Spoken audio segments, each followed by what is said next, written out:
See what's going on. Israel Apologize for that noise, man. is like any other place. Let's see. Let's reduce the volume on that. Let these ads play. You're ready to skip this ad. Okay. Let me pause that. Good. I know I gotta paste something in here for y'all. Let me see something. Because we need to talk about Regis Prograis and Teofimo and him being entitled like he is and thinking he deserves more than what he really deserves, which is complete madness if you ask me. But wait till some people jump on, then we'll get busy. Let me paste this in here. All right. All I'm doing now is making sure people have my information if they want to donate to the channel. We'll just wait till some people jump on, man. We'll get started. Get the conversation bubbling. I probably should schedule times to come on, but my schedule's not like that, man. I have a very busy schedule with the kids. So for anyone out here who just clicked on the video, I'll make sure to let y'all know when is when the conversation actually starts bubbling up. That way you don't have to sit here and listen to me ramble on for a couple minutes, man. But the conversation will start bubbling here pretty soon. But anyway, how was your day? Good? My day was cool, man. Did a little yard work. Did my thing. But anyway, let me go ahead and start talking. And then as people come on, I may have to rehash some things. But I'll make sure to let y'all know when the video really starts bubbling up. That way you don't have to sit here and just watch a bunch of basically dead space. But anyway, I want to go live today to talk about Ryan Garcia. A really, really, really sad case with Ryan Garcia. Hey, day was slow. What's going on, Latham? See, I told you people would jump on. Yeah, man. I actually got up today. And I had to, so I got up, I cleaned up, I seasoned food because I wanted to cook for the boys. So I seasoned a bunch of food, and I had to take my son, my oldest son, go get some immunizations. So I took him there, and then we came back. I did yard work, and they have a huge mass pickup tomorrow for, anything that you don't want, large items. So I put all that out today, man, and did yard work and everything. Came back in, cooked, and just chilled out, man. So, but tomorrow, it's raining out here in Texas. But tomorrow, man, things will bubble up. But anyway, man, let's jump into it, man. Ryan Garcia. Want to talk about him, talk about Deontay Wilder, AJ, how AJ doesn't want to be a lion anymore. AJ wants to be a tickler. He wants to be a herbivore. AJ doesn't want to be a lion. He wants to be a pussycat. And that is a problem with a heavyweight like him with freakish power. And at this point in his career, he's calling it the evolution. To me, he's going the opposite direction. And it's not going to work out well for him because it's public knowledge that Anthony Joshua and Deontay Wilder are fighting in December. Now, for anybody who's watching this, if this is news to you, well, hey, yeah, obviously, man, you've been sleeping underneath a rock. But I'm telling you right now, Deontay Wilder is going to destroy this Anthony Joshua. And if someone disagrees with me, we can talk about it right now. And the other thing I want to talk about is Regis Prograis and Teofimo Lopez, because if you didn't know, Teofimo Lopez went out here and he had some stuff to say, and he's frustrated with Top Rank, he's frustrated with the commentators, he's frustrated with Tim Bradley, and he basically said, man, look, they can have the black fighters. If Top Rank wants basically to promote those guys, they can have the black fighters. And let me tell you, that statement that he made, I get it that he's venting. You know what I'm saying? And he should be allowed to vent. I'm not one to sit here and say he shouldn't be allowed to vent. But when you attach race to a statement, just like you're allowed to say what you want, well then you leave it kind of open to interpretation, and people are interpreting that not very positive. And as a result, he's got to deal with the consequences, man. Okay? So it is what it is at this point. But I'm going to tell you, in my opinion, do I think he's a racist? No, I don't. I think he's just someone who's frustrated. He's someone who feels entitled. And in his mind and his father's mind, he really is this exemplary fighter who should be getting more promotion and more money behind him than what he's receiving. And I'm going to tell you right now, man, I don't think he deserves all the promotion that he obviously is frustrated about that he's not receiving, and Keyshawn Davis is receiving, Jared Anderson is receiving, and Shakir Stevenson. Latham says he spoke from a place of jealousy, clearly to me. I'm going to tell you right now, man, there's a whole lot of jealousy there. A whole lot. And the funny thing about it is when you think about Bob Arum, you think about Top Rank, and I talked about this in the video, but there are other people who are abreast of it as well. We all were sitting here like in shock that now all of a sudden, first of all, Top Rank supposedly doesn't like black athletes, right? Top Rank doesn't understand the urban audience, and I hate to say that, but that's what they say, the urban audience, right? This is what's been an issue since Mayweather was over there. Felt like, they were favoring Oscar De La Hoya, Hispanic fighters, white fighters, anything other than black. They were being favored. Now you fast forward to today, and now the problem they have is supposedly they're biased. Top Rank Bob Arum is biased to the black fighters. Let me tell you something. Teofimo Lopez, he wasn't complaining when he was on Top Rank, and he was doing all those backflips and Fortnite dances on there, right? With his little Bud Light hat and having his fights lined up with the same time they were having that whole Heisman event. There was no issue, right? No problem. He comes out here, he beats Lomachenko. No problem, right? Start feeling himself. And I blame his dad. Latham says, and his pops validated that with his comment on it to me. I blame his dad a whole lot, man. Something I learned during my career is the higher up you get, right?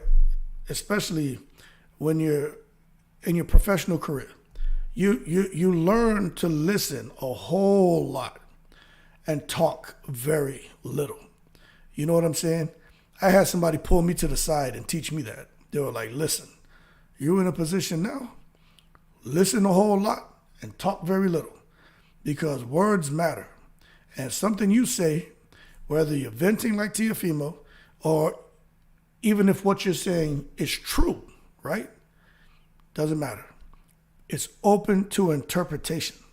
And people are going to interpret what you're saying to them, right? They're going to interpret it a different way from what you mean, but it becomes a fact in their minds. And that's what happened to Teofimo Lopez. But I'm going to tell you right now, Latham says it's because their best fighter is prosperous and black now. Absolutely. You got to understand, man, after he beat Lomachenko, he treated Top Rank like crap. Remember Triller? Triller was over there, supposed to pay him all this money. They won the purse bid. I think it was like $2-3 million more than what Top Rank was going to give him. They started talking about J-Lo. They want Jennifer Lopez over there, right? All of that. Top Rank's not where it's at. Triller's where it's at. Real disrespectful to Bob Arum and Top Rank. Then Triller started having their issues. That fight date for Teofimo Lopez, right, and Kambosos got bumped 7 times. How many of y'all knew that? So it got bumped 7 times. Now, understand what's happening during that period. Teofimo Lopez, he can't make 135 comfortably, right? So he gets all the way down to 135. Then he finds out the fight gets bumped once. So he's still hanging around kind of in that area, that 135 to 138 area, right? And he's suffering because that's why he had all those medical issues, man. He's suffering because when these fighters get down to a weight, just imagine this, right? What I'm saying is a fact right now, right? This is no exaggeration. I'm not saying nothing for nobody to click on here and stay on the stream. What I'm telling you is a fact. When fighters get down, like in Teofimo case, Devin Haney's case, Tank Davis, right? When they get down to 135, Doesn't matter what weight division. When they get down to that magic number, 135, 140, 147, 54, 60, whatever, right? It's for a moment in time. You guys understand? When a fighter gets down to that weight, for the weigh-in, it's for a moment in time. It lasts, what? How long does a weigh-in last? 5 seconds? 10 seconds maybe? 20 seconds maybe? What's going on, Top Dog? How can he be mad when it's his third fight at 140? He already got a title shot. We're going to get to that, right? But for a moment in time, they weigh in 135. Teofimo Lopez had to stay in that moment in time for an extended period. And that extended period, we're talking about months. So could you imagine? Now, this is the one thing where I could understand their frustration. But you know what? You're mad at the whole world because you chose to take a fight thinking Triller was where it was at, and they didn't have their business together. Now that fight date got bumped 7 different times, and you're pissed off because you got to go several months, keeping your weight at a moment in time, and you're pissed off because you damn near killed yourself. So now you go into the fight with Kambosos, cheap asses, right? What I'm telling y'all are facts right now. So after those getting kicked down the line 7 times, they go into the fight with Kambosos. They didn't pay Joey Gamache. They said, hey, we don't have the money to pay you. Top Rank didn't win the purse bid, so Teofimo Lopez, him and his dad got rid of Gamache. I heard they had a falling out too, but that's irrelevant. They got rid of Gamache, and that was a mistake. Because Gamache, for those who didn't know, he's the guy who came onto their team, helped them get ready for what's his name, Comey, right? You saw what he did to Comey. He tranquilized him. After Comey, he goes on, got in there with Lomachenko. First 6 rounds, absolutely amazing to see Teofimo Lopez against Lomachenko in that fight. Forget if Lomachenko was injured. He handled his business. But then he goes now, right? So he had Gamache for Comey and Lomachenko. Then the cheap asses didn't want to pay him because they didn't get the allowance from Top Rank because Top Rank didn't get the purse bid. So now Teofimo's dad is the guy guiding his son to a fight with Kambosos. Now they're already angry, right? They're underestimating Kambosos, right? So then they go now into the fight thinking he can just go in there and just basically, you heard what his dad was saying, kick his ass, go kick his ass, what the F? And then Teofimo Lopez, right? He got tranquilized in the first round. And then after that, he was embarrassed. And then the rest of the fight, Kambosos was shown. The man from down under came to be on top that night. And it is what it is. So after that, he got all these issues with it, losing his wife and divorcing and all this shit. And those personal struggles, I get it. That sucks. We all, most of us who are on this channel are men. I get it. I feel that, man. But at the same time, you come back, 140 is your weight, right? You back with Bob Arum. Oh, Uncle Bob. Yeah, Uncle Bob. His dad is, that man kissed some ass, right? Yeah, Top Rank's where it's at now. I thought it was a Triller. So they come back, they put this man in the ring at 140 for him to come out there and shine and get a vicious KO to tranquilize people. Less than stellar effort. You know what I mean? Everybody like, what's going on with Teo? Because I'm going to tell y'all something. People can say what they want about Adrian Broner. Let's understand something with AB. At 130, he had power, didn't lose. At 135, he had power, didn't lose. At 140, AB had power, didn't lose. At 147, the power wasn't there anymore because he's fighting guys who are much bigger, stronger, and can handle his power, right? That's a fact. But so AB wasn't able to do to the guys at 147 what he was accustomed to. And that's the same thing happening with Teofimo, man. He's at 140, and he can't do to those guys what he did when he was at 135. In addition to that, he doesn't have Gamache. So now he goes into the second guy he fought at 140. I can't remember his name. I think he's from Argentina, right? That guy, a lot of people say he beat him. But it is what it is. But he's out here now mad because the same thing that I'm saying, the same thing that you guys are saying right here, right? Top Dog, well, let me go and do it the right way. Latham says it's because the best fighters' prospects are black now. Right. We're going to get into that. I remember people was going Teo about it. Teo was the reason for a lot of those bumps. True. Top Dog says, how could he be mad when this is third fight at 140, already got him title shots? That ties into what I'm about to say. So now he's going into his third fight. But the same way we're talking about him here, but the thing is, the commentators are talking about him when he's fighting. Andre Ward, what's the other guy named? Tim Bradley, Potato Head, right? Mr. Potato Head. They're just calling it like they see it. And you mad now because you getting the hard truth? You getting constructive criticism? Let me tell you something, man. Criticism is hard to receive unless you're a true professional and you truly want to get better. But you know what that tells me about Teofimo Lopez? Up here, he feels no one can tell him anything. And that's why he's in the position he's in. So he's sitting there now, instead of him just coming out and saying, my issue is with the commentators, which he did say that, right? But instead of just keeping that conversation around the commentators, he's now sitting back and watching and worrying about things he has no control over. You watching what's going on with Shakur Stevenson. You watching what's going on with Keyshawn Davis. You watching what's going on with Big Baby, the real Big Baby, right? But this is the thing. They're handling business. These guys aren't just on ESPN and Bob Arum is like, you know what? Terrence Crawford gave me the business. Mayweather gave me the business. I need to get these, African Americans off my ass. And let me just find 3 random guys and put the money behind them and make sure I put all 3 of them on the same fight card.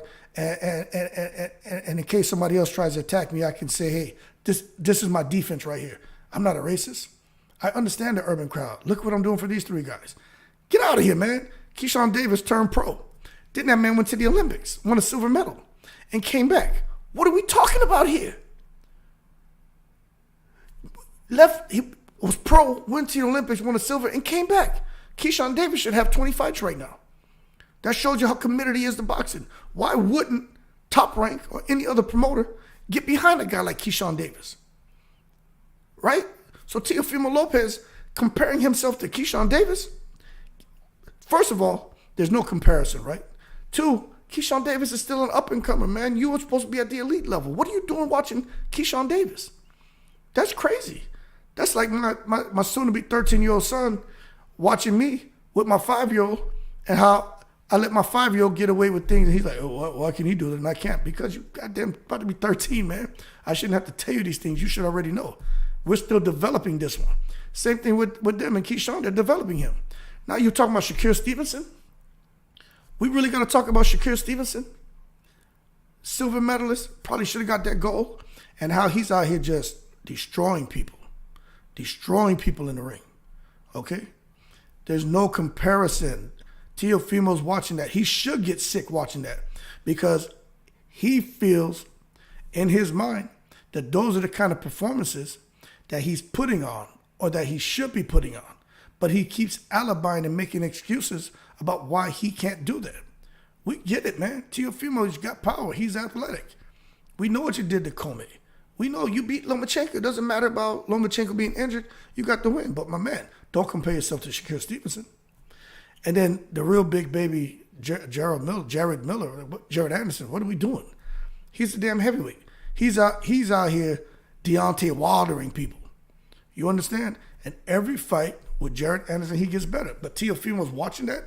So now instead of him taking his frustration out with the commentators, Mr. Potato Head Tim Bradley and Andre Ward and the other guy who have fun with Teofimo, which they want the best for him, but they're gonna call it like it is. And he didn't deserve that win, in my opinion.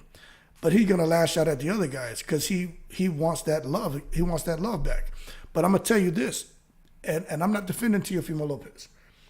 I'm gonna say this, right? And then I'm gonna get to the comments. Listen to this. This is an interesting point. Teofimo Lopez, right? You look at the fact that this whole Bud Light thing, right? The sponsorship endorsement deals. He brought Bud Light to Top Rank, right? Bud Light, Top Rank, all over ESPN. Teofimo is solely responsible for that. But check this out. How much money is Top Rank getting from Bud Light? Okay? When you think about that, how much money Top Rank is making from Bud Light. Now, I don't have those figures, so I'm not going to lie. You know, I'll exaggerate on the money they're making out there in Saudi Arabia with that heavyweight tournament saying $1 billion. But somebody threw that out there. But with Bud Light, if you figure, right, let's say Bud Light is making, I don't know, a few million as a result of Teofimo Lopez. But then the guys at Top Rank won't even put 1 or 2 million behind him, and he brought over 10, 15 million, 20 million or whatever from Bud Light, but y'all can't put any money behind me, I'd be pissed off too. So that being said, he should have come out and expounded more on that point. Not out here looking at what these guys are doing and saying, oh, they're just behind the black fighters. My man, he talked a little bit about Bud Light. He talked a little bit about the fights at 140 and the commentators. And then he talked what we all heard, that's what stuck out the most is the thing about black fighters. They can keep the black fighters. But I'm going to tell y'all what the real issue is. Like it is always, the root of all evil. It comes down to money, man. And I'm going to be real with you. He did bring money over there. But for Teofimo Lopez, I tell you what, if you got an issue with black fighters, it's just like somebody out here having an issue with a white fighter. A Darrell, I will never let a white boy beat me. Caleb Plant tranquilized him. Bernard Hopkins and Calzaghe tranquilized him, right? So for Teofimo, hey, they got a guy here named Regis Prograis. So if you can get through Josh Taylor, which I doubt it, we gonna see, right? This shit about race got to stop, man. But hey, you want to get mad? It is what it is. Let me get to the comments. Let me see right here. Top Dog says, yeah, he did backdoor Top Rank to run a trailer. Hell yeah, he did. His dad was dancing salsa in the damn interviews and everything. They just knew they were the Michael Jacksons of the 135-pound division. And remember, they carried those belts everywhere. Everywhere they went, they had the goddamn belts. It was ridiculous, man. Top Dog said, Anthony Latham says, jealousy. He feels in and around his division, they all getting shine, and he's not talked about. And they improving while his skills have been stagnant. Hey, you're absolutely right. They're living, he's existing. That's the difference. Those guys are living, they're alive, and he's just existing. And the reason he's existing, because he doesn't have anyone to put life back into his boxing game, because his dad can only take him so far. He's plateaued with his dad. He needs a guy like Gamache, 50-something wins, less than 6 losses, 2-time world champion. Come on, what are we doing here? Bring him back on the team. Sit your pride aside, bring him back on the team. All right? Kevin Knight says, Top Rank catered to Teal, gave him his shot at Loma, then he fought Cam. Then Aram gave him 2 more lame fights and now a title shot. Yeah, that's what Top Dog and those guys were saying. So now he's about to fight Josh Taylor. What, like, man, I don't believe in breaking down champions, but what is the disconnect? Y'all help me understand the disconnect with this man. They're hooking you up with Josh Taylor. Now, Josh Taylor is really the man at 140. Now, I understand how people feel about Catterall and what happened. Look, it doesn't matter, right? Catterall's off. He's over there with Eddie Hearn now. He's out to do great things with Eddie Hearn. But at the end of the day, Josh Taylor is still seen as the undisputed champ at 140 pounds because no one beat him, right? It's just politics, secret society, sanctioning bodies like, shit, we want our belts defended, man. We're going to show him. But if he can get through Josh Taylor, which I just don't think he can get through Josh Taylor. You got to look at Josh Taylor controlling the distance, mid-range. He hits hard with both shots. He's a slick boxer, counterpuncher. Got a granite chin. It's just Teofimo doesn't have what it takes. Let me tell you, Teofimo's athletic. He's explosive. The first 3 rounds could be interesting. But, hey, if he couldn't get out guys like Sandor Martin, right, and the guy before that, what's he going to do now? That's all I'm saying. What's he going to do now? Kevin Knight says, I don't see Teal getting by Taylor. Even Taylor's mentally tougher than Teal. Hell yeah. Hey, Taylor's got that dog in him, man. Taylor's going to knock. I think Taylor may stop him, honestly. Kevin Knight says, weight drain Taylor. Yep. Hey, what's up, young elder man? Glad to see everybody coming onto the chat.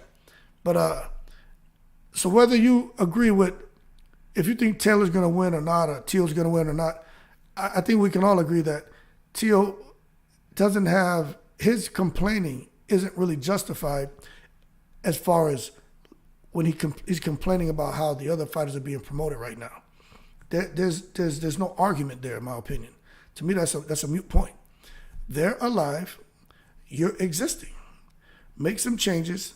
come back, make sure that you put life back into your boxing career, into your training camps. It'll show up in your fights. But he missed his 2 opportunities because now he's in there with someone who's leagues above the competition he just faced.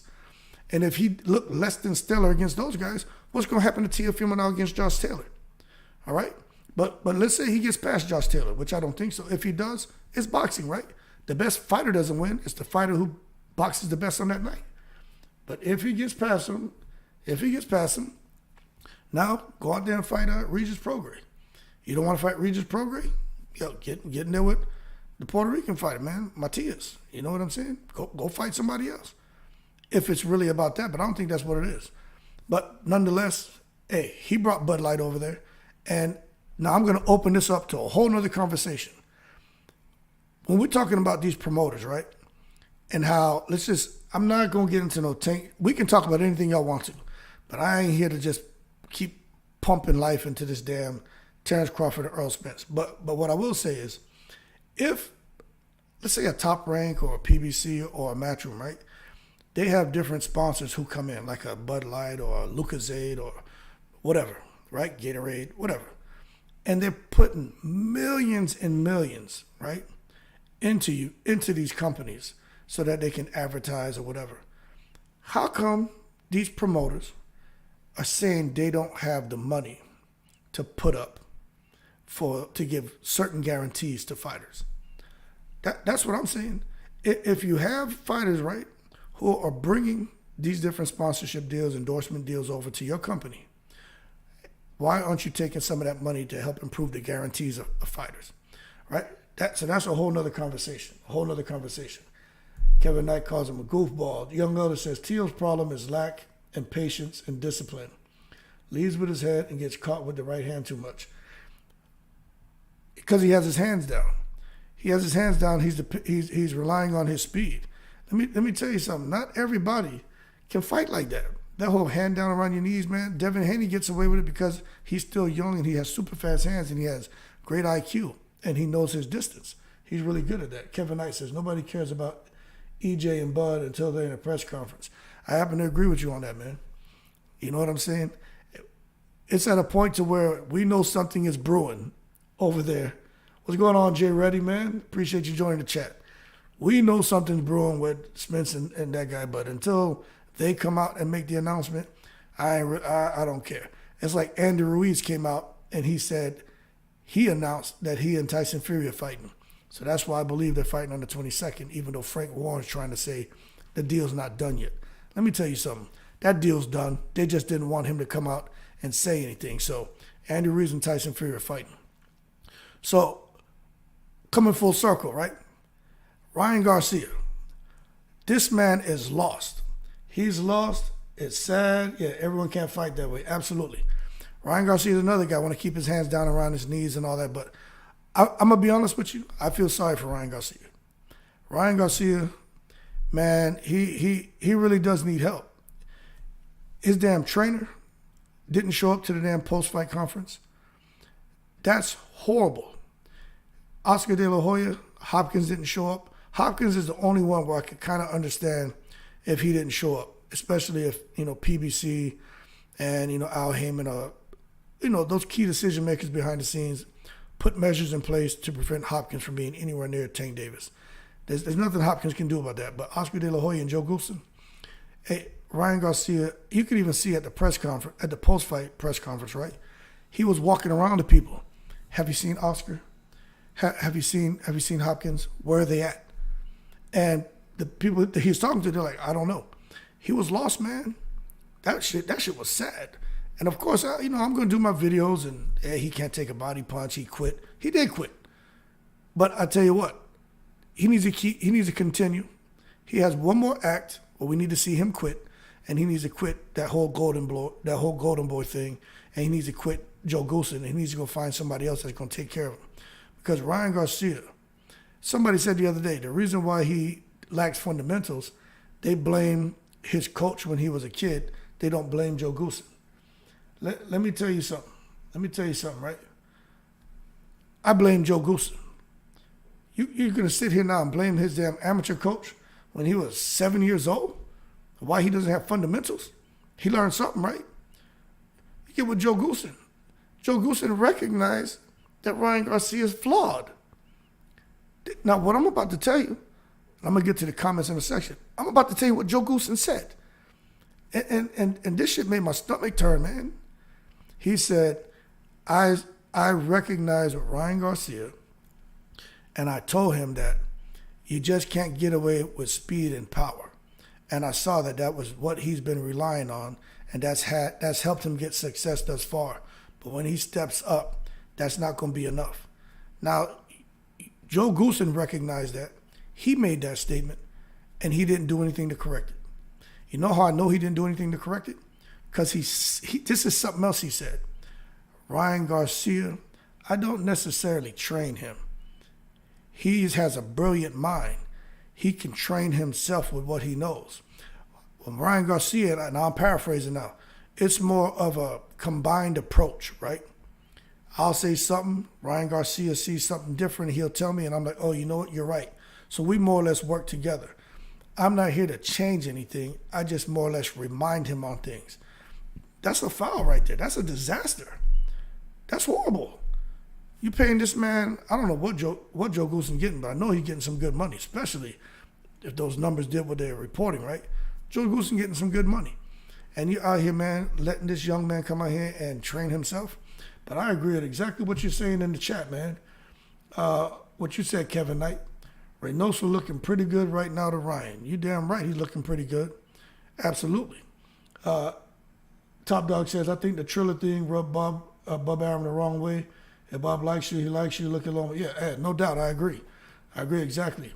But what you're saying, Kevin Knight, absolutely, man.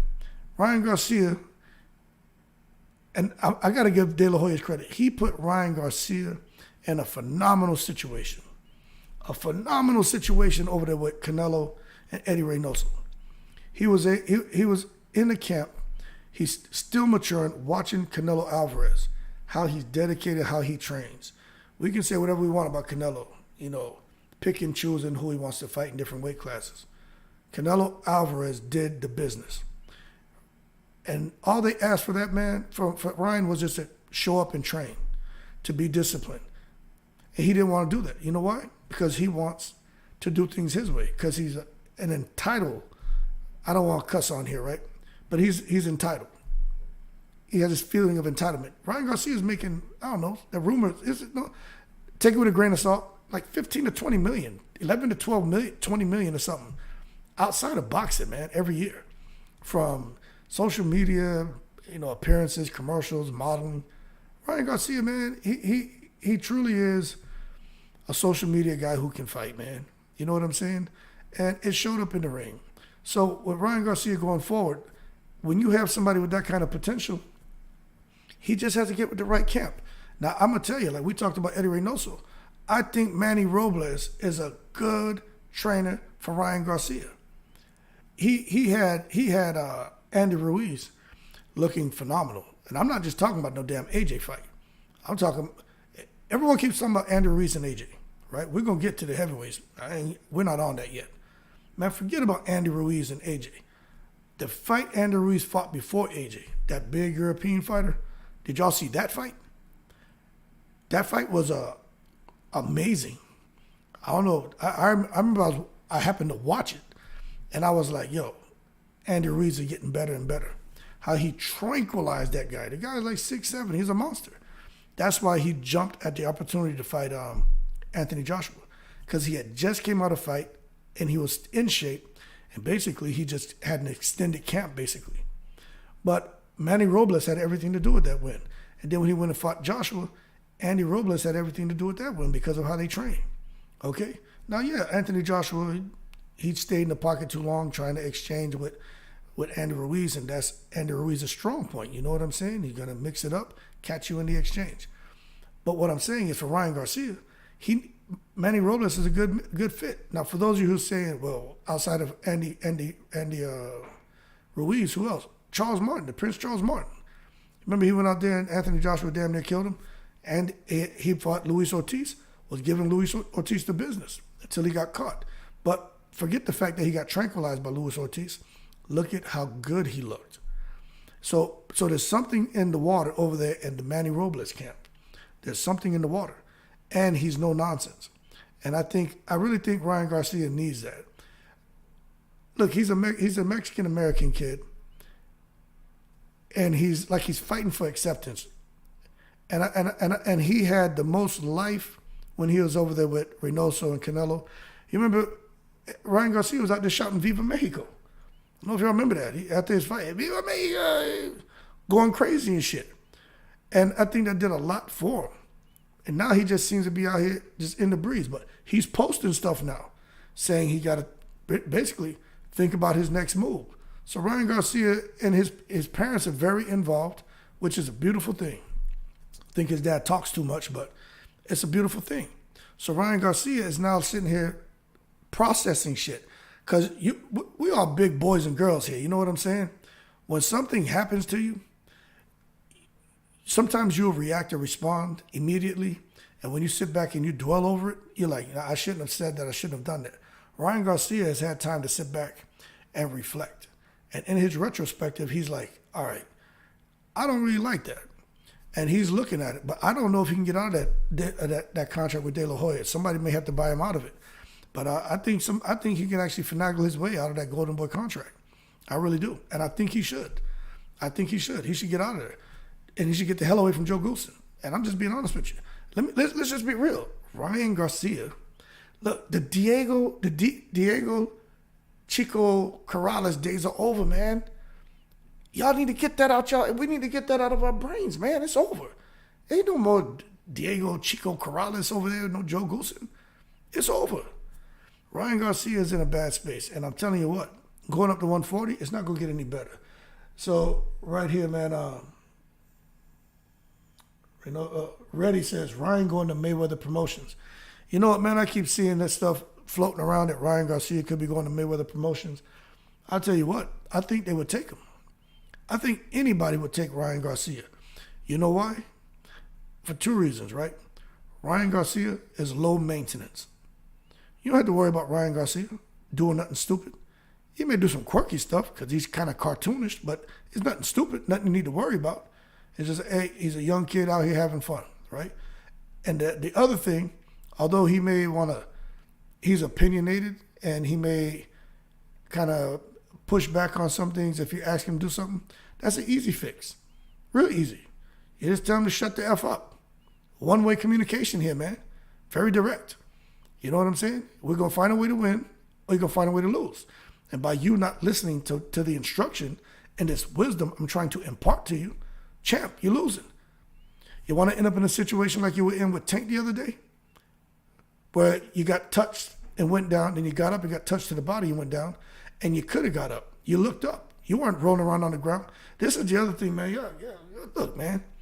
Ryan Garcia, he didn't take no damn body shot like Oscar De La Hoya. He didn't take no body shot like no damn Virgil Hill. He didn't take no body shot like Keith Thurman. He didn't take no body shot like Maidana.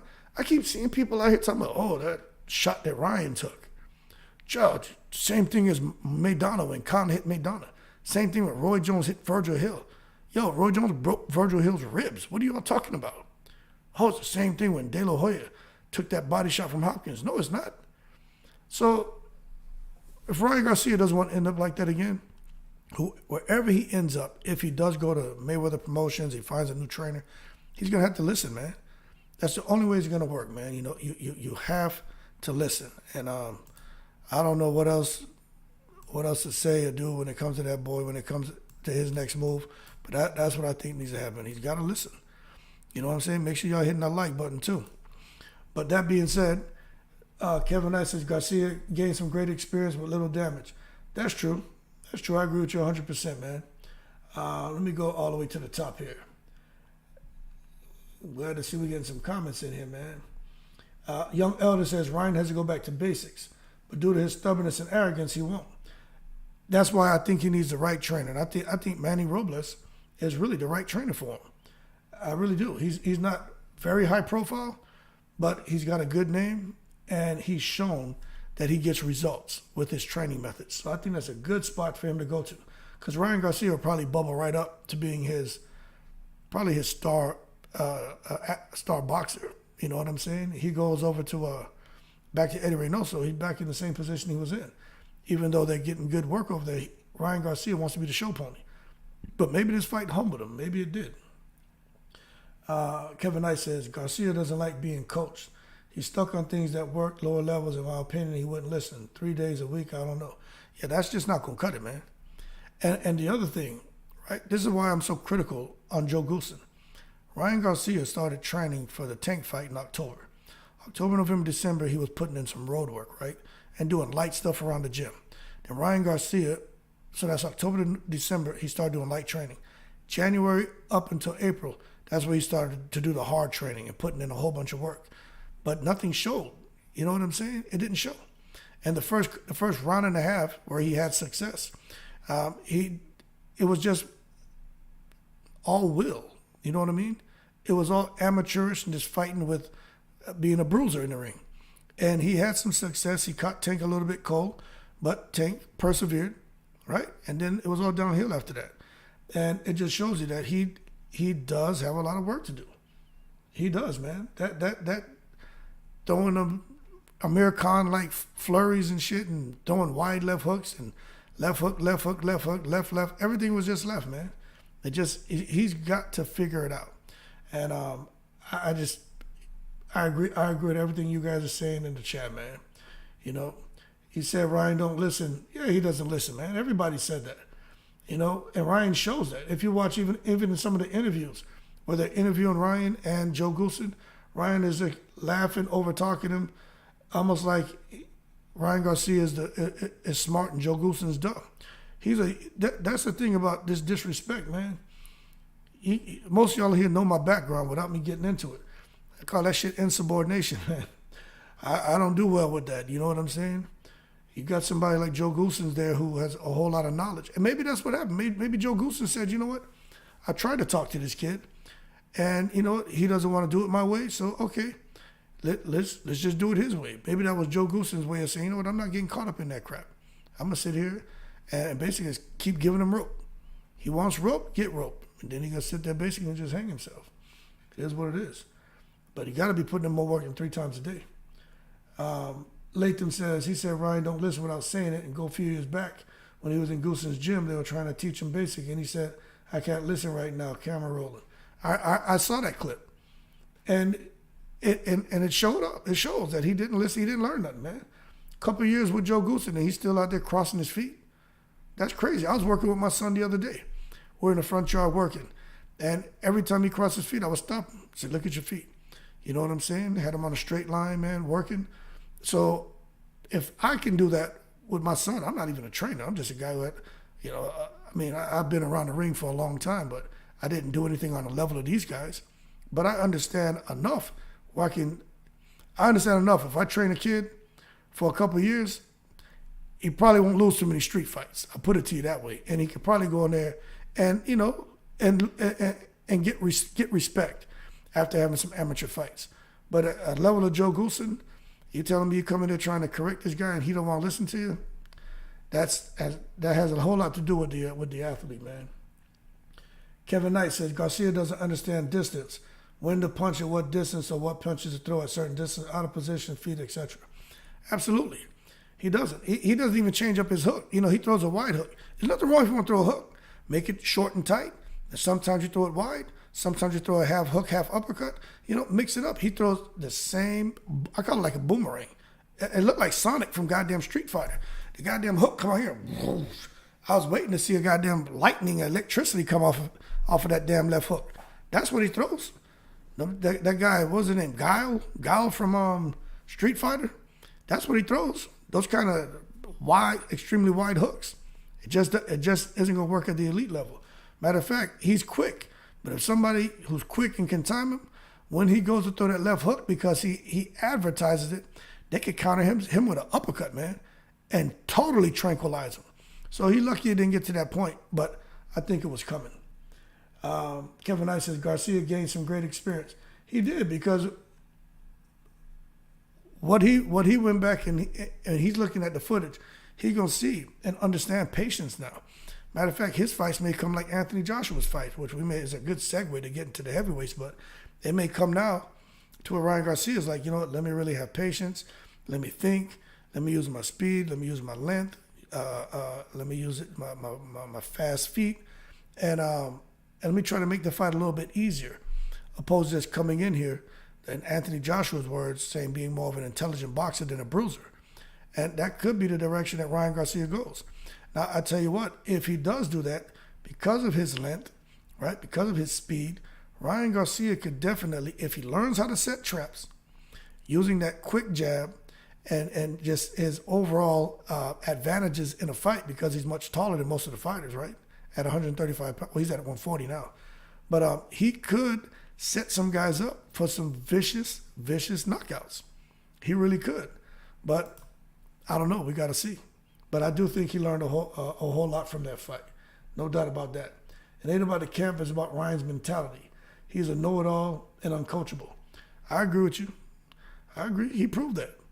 But right now, and that could be something else that played into it, where Joe Goosen not wanting to show up there. But they still should have showed up. I truly believe anyone who I'm responsible for, right? Their successes are their successes. But their failures are my failures. You know what I mean? And you got to sit up there and you got to own it, man. It doesn't matter if I know this person didn't listen to me at all. You know what I'm saying? You know how many major inspections that I went through? Now, I'm talking about when I was back working and shit, right? 25 years, major inspections, man, all over the goddamn world. And, you got this team coming in to fail you, and you got to put that work in, And I was kind of like Joe Goosen in a sense. That's boxing, but trying to develop and train people towards a goal, right? Same thing, man. And hey, look, man, I hurt a lot of feelings because I wasn't going to sit there and have myself looking crazy out here when this inspection come, basically like the big boxing match. You're not going to make it look like I don't know what I'm doing as a trainer, right? And when we used to have those inspections, we always did good, but they would find some things. And when they would find some stuff, even though I knew, I told somebody, this is exactly what you need to do. You need to look at it. I would come in and review it, say, okay, good. But some people, sometimes there's so much stuff, things get slipped underneath your nose, you don't realize it. But I always owned it. And they should have done that, man. So I don't really have no respect for those guys, you know what I'm saying? But that being said, the heavyweights, Anthony Joshua, Tyson Fury, Andy Ruiz, Deontay Wilder. I'm going to tell you right now, Anthony Joshua can't beat Deontay Wilder. Anybody want to argue about that? We can argue about that. Anthony Joshua can't beat him. I think Anthony Joshua is going to get hurt messing around here with boxing. I really do. I think Anthony Joshua should just hang it up. It's time for Anthony Joshua to stop boxing. And I'm just being honest with you. I don't think he should continue fighting. When you got a fighter like Anthony Joshua, who's going into the second part of his career, and he no longer wants to be vicious. He no longer wants to be mean.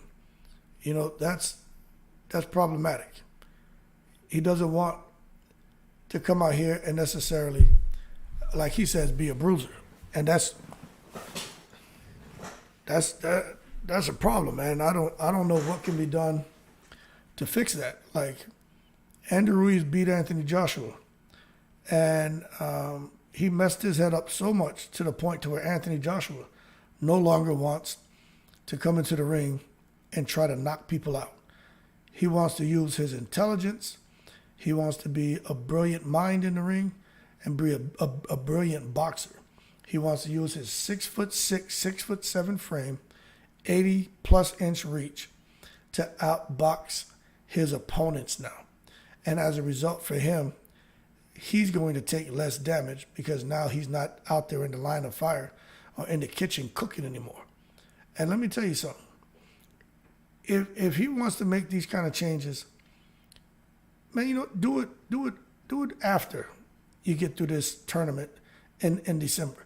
Because Anthony Joshua can't go into a fight with Deontay Wilder thinking that he's going to outbox Deontay Wilder. Y'all help me understand that one. How is Anthony Joshua going to outbox Deontay Wilder? Anthony Joshua is not even putting his weight behind his right hand. He want to be Usyk now?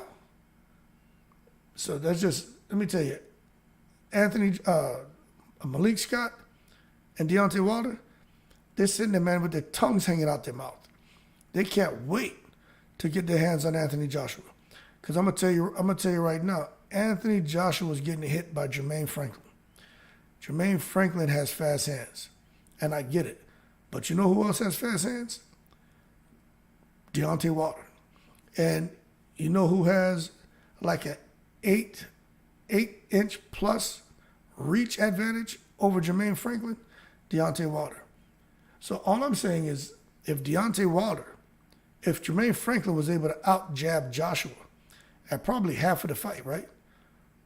What makes you believe that Deontay Wilder ain't going to get to him? If Jermaine Franklin was able to land a right hand on Anthony Joshua at times in the fight, what makes you believe Deontay Wilder's not going to get there? Now, I get it.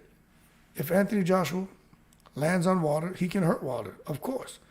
But that's not his mentality anymore. I'm not making that up. That's what he said. So how can you get a guy who's not going in there looking to hurt somebody anymore? He's going there looking to be intelligent and box and maybe go to 12 rounds and to not get tired and to play it safe. Let me tell you something. There's no such thing as playing it safe when you're fighting Deontay Wilder. Look at what happened with Tyson Fury in that first fight. Tyson Fury was outboxing him, playing it safe, wasn't he? And then what happened? Tyson Fury got tranquilized. So Anthony Joshua can sit here now and think he can come out there and play it safe with Deontay Wilder if he wants. Let me tell you, Anthony Joshua, he's not Tyson Fury.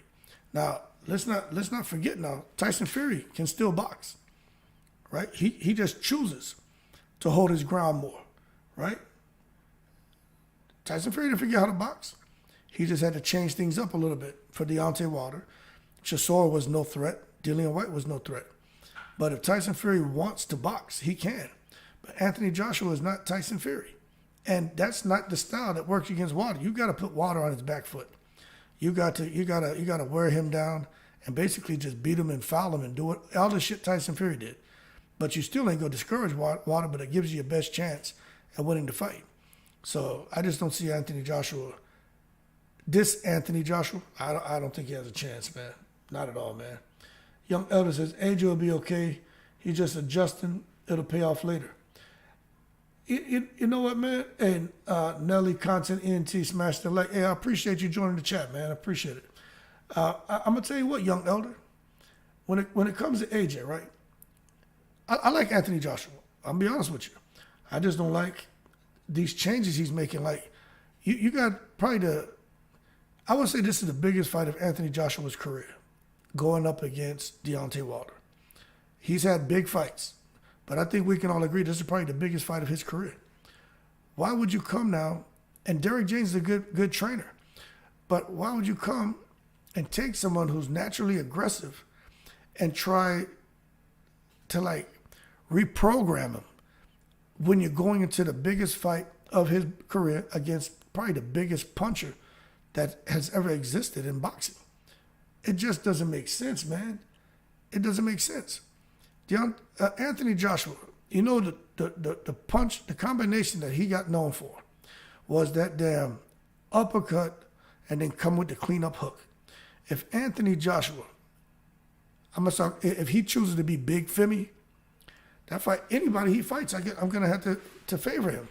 You know, when he decides to be Big Femi, he can box and jab and drop a little right hand and everything, but if Anthony Joshua lands an uppercut and that cleanup right hook on you, right, it's over. No one can stand up to that. I don't care who you are. Nobody's standing up to those shots. But this is the problem. He's not looking to be that guy anymore. And I tell you what, Deontay Wilder's making some changes too, okay? And I was critical of Deontay Wilder and Malik Scott having Deontay Wilder float like a butterfly and this whole shit about stinging like a bee, jabbing to the stomach, which to me is just horrible to throw a jab when you got like an 87-inch reach, right? You standing across the ring throwing this long-ass jab across the ring at somebody's body, and they have the same thing like a damn 86-inch reach, and you're going to get countered. But Deontay Wilder, I saw his recent videos. Deontay Wilder's coming along, man. Hey, what's going on, Alexis Luna? I appreciate it. Deontay Wilder is coming along. I think Deontay Wilder and Malik Scott got something special going. And it's kind of like you're saying. They made some changes. And when they made those changes, it took a little while for it to come together, but it seems to be coming together, at least on the mitts and at least on the heavy bag. And with Anthony Joshua, maybe kind of same thing where it's going to take a little time for it to come together. I just don't think they have enough time right now. I just think they're trying to expedite something and force a situation. And I just think that's bad medicine going up against a killer like Deontay Wilder, because they're out there training. I wish they would show more video, but I think Deontay Wilder learned a little bit about putting too much stuff out, because that kind of backfired on him. But keep us in suspense. But give us little clips here and there. But I tell you what, that fight. I don't see Anthony Joshua and Deontay Wilder going past 3 rounds. I'm gonna be honest with you. It's not gonna go past 3 rounds. Luna says Ali versus Norton 3. Who do you think really won that fight? You know what, man? I'm gonna be honest with you, man. I haven't watched that fight in a while, but I'll tell you this, man. I think sometimes when you let fights go too long, you start losing your right to complain. So when you see guys coming out getting the victory who maybe we feel like, you know what, the judges got it wrong, you got to take it out the judge's hands. You know what I'm saying, man? You know what I'm saying, Alex? You got to take it out the judge's hands. But that being said, talking about taking things out the judge's hands, Tyson Fury is going to knock. I think Tyson Fury beats Andy Ruiz. So who do y'all think wins with Tyson Fury and Andy Ruiz? You got to understand, Andy Ruiz, man, got this, lower body's really short, this super long torso. Coming in there, his arms are short. How's he going to get in here? Yeah, what's up, Elder? How's Andy Ruiz gonna outbox or stand a chance against Tyson Fury?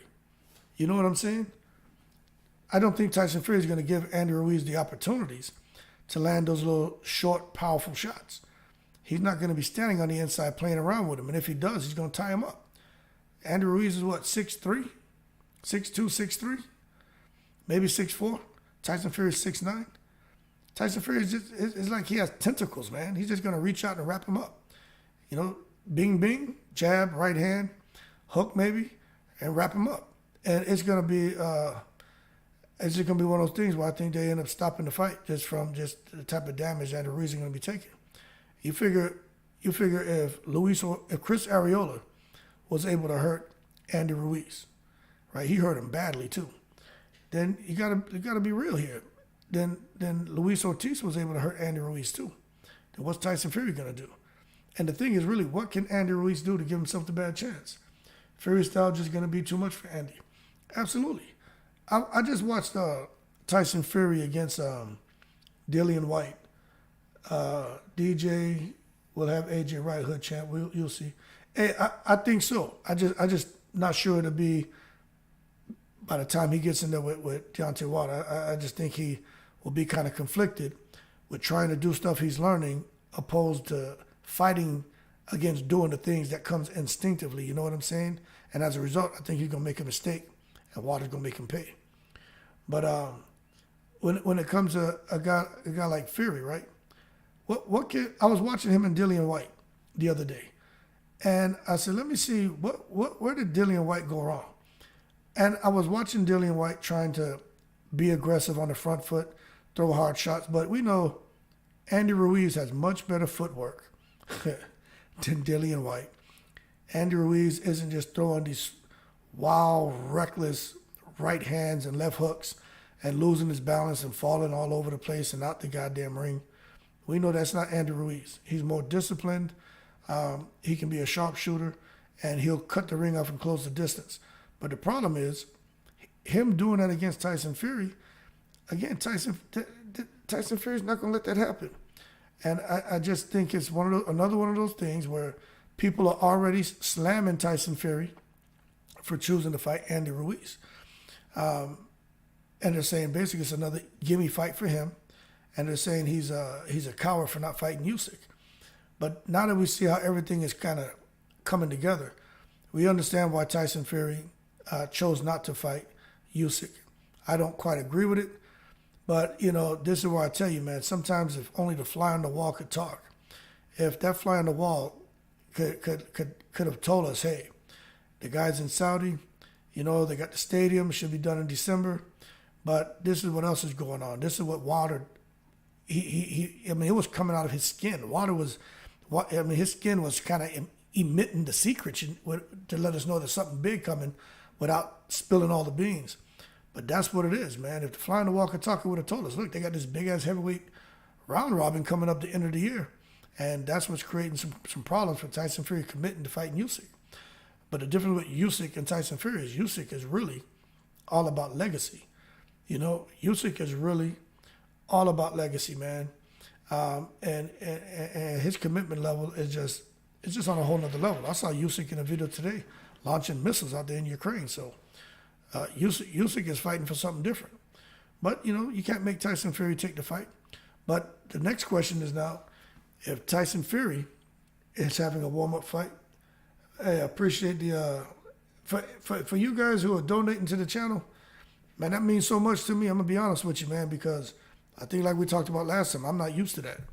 But anybody who sends anything on Cash App or anything, I know who does it. And it really means a lot to me, and it's very, very encouraging. So I want to tell you thank you, right? Ellis says, Andy's a way better fighter than Dillian White. I think Tyson too big for Andy. Yeah, I agree with you 100%, man. Young Elder says, yeah, I think he will have him right, Elder. Luna says, now how crazy would it be if AJ knocks out DJ? Oh, you talking about Deontay Wilder? Hey, Luna, who are you talking about, DJ? If AJ knocks out DJ. I think you're talking about if Anthony Joshua knocks out Deontay Wilder, right? Elder says Rui's hand speed is a problem for most heavyweights. Yeah, it is.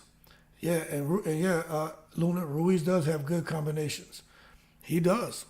But if Tyson Fury gets in there and plays around with him, then that's where Andy Ruiz would have his best chance of success. But I don't think Tyson Fury will do it. But somebody else was asking, how in the world did Andy Ruiz get an opportunity to fight for the WBC title? How come? Yeah, Wilder, right? Yeah, that's what I thought you meant. Hey, anything's possible. And Anthony Joshua, he's got the power to do it. But he doesn't seem to have the mentality, and he doesn't seem to want to commit to accepting certain risks in order for him to land his shot to tranquilize Deontay Wilder. That's why I think it's less of a chance of him knocking out Wilder and more of a chance of Wilder knocking out Anthony Joshua. But there were a lot of conversations about how in the hell did Andy Ruiz, who's coming off of 2 fights, Areola, Luis Ortiz, he didn't look that spectacular in either one, right? How in the world is he getting a shot at the WBC strap? Now, I don't know if you guys know this or not, but Tyson Fury, he spent a lot of time in the States. And while he was here, although Tyson Fury rants and raves and cusses and he'll say anything, Tyson Fury and Andy Ruiz seem to have connected, with Christianity. And I've seen them pray together, and they've done some charity events here in the States together. So for those of you who didn't know that history, I'm giving it to you now, catching up to speed. They've done some charity events together, and they've sat there and talked a whole lot together just about religion. So that's the connection, and I think that's why I think that's how Tyson Fury said, you know what, I'm going to give him an opportunity. And Tyson Fury is about that. He hooked up Chisora, he hooked up Dillian White. A lot of people didn't understand, why is he fighting Dillian White? Those guys were sparring partners years ago, before either one of them or anybody in boxing. See, people don't know that. Before either one of them or anybody, they were sparring partners. They're friends, man. And Chisora and Tyson Fury, they're friends. They're really good friends. Or they say out there, they're mates. They're really good friends. So it looks like Tyson Fury is out here. It's like I made a joke in a video the other day. He's out here like Donald Trump was giving pardons to people. Fury's out here giving paydays to people. You know what I'm saying? But you got to have that connection with him. You got to have some kind of rapport with you. And that's what he's doing. So that's how Andy Ruiz got the fight. That's how Chisora got the fight. That's how Dillian White got the fight. But I don't expect Andy Ruiz to get that win. But as far as Andy Ruiz and Deontay Wilder, why they didn't fight? A lot of people saying Deontay Wilder's a duck. Oh, Deontay Wilder's a duck. He ducked Andy Ruiz. Andy Ruiz would have beaten Deontay Wilder. Look, I don't know if I agree with Ruiz beating Wilder, but I think it'll be a damn good fight because Ruiz isn't scared to get hit. But that is the problem, and I said it in the video. Andy Ruiz said, I have a good chin. He's willing to go in there and get hit by Wilder in order for him to let his hands go. And when he said that, I said, oh, this shit is over. If he's out here already saying he's going to go in there and allow himself, right? Because he's going to accept the risk of getting hit in order to get his off. And I just totally disagree with that. And some people shredded me saying I was biased. And my counteraction to that statement, right, or them accusing me of being biased, was how many people has Deontay Wilder hit cleanly with a right hand that stood up to it, right? No, but there's only one fighter who stood up to it, but he was getting beat so bad in the ring, the referee had to stop it. You know what I'm saying? But nobody stands up to that Wilder right hand like that. Nobody. So with Andy Ruiz, the fact that Chris Arreola knocked him down and had him, dancing salsa in the ring, you telling me Deontay Wilder can't do that? So that's all I was saying. But why that fight didn't happen? Look, man, Wilder gets to do what he wants. I don't think people understand the flexibility Deontay Wilder has over there on PBC. I said this months ago. People are like, oh man, Hood's out here. What's that stuff they say? These young boys say capping. They keep putting hats in the comments, and they keep putting capital CAP. I thought that shit was an acronym, but I guess capping is what the young boys say for lying or exaggerating. So anyway, Malik Scott came out when they were talking about Deontay Wilder returning to the ring and possibly fighting Andy Ruiz. And this is what Malik Scott said. He was like, yeah, we want, the big fights. And he said, as far as Andy Ruiz, well, there's a chance that may not happen. And this is what he said. He said, with Deontay Wilder, when you're in a position like him, you kind of get to, if you say you don't want to do something or you do want to do something, he was like, a lot of times they'll cater to him and they'll cater to fighters like that. He was like, so we'll see, but we really want a Usyk fight. We really want AJ. And I noticed he was real dismissive. Malik Scott was very dismissive to Andy Ruiz. And when he said this, I didn't understand.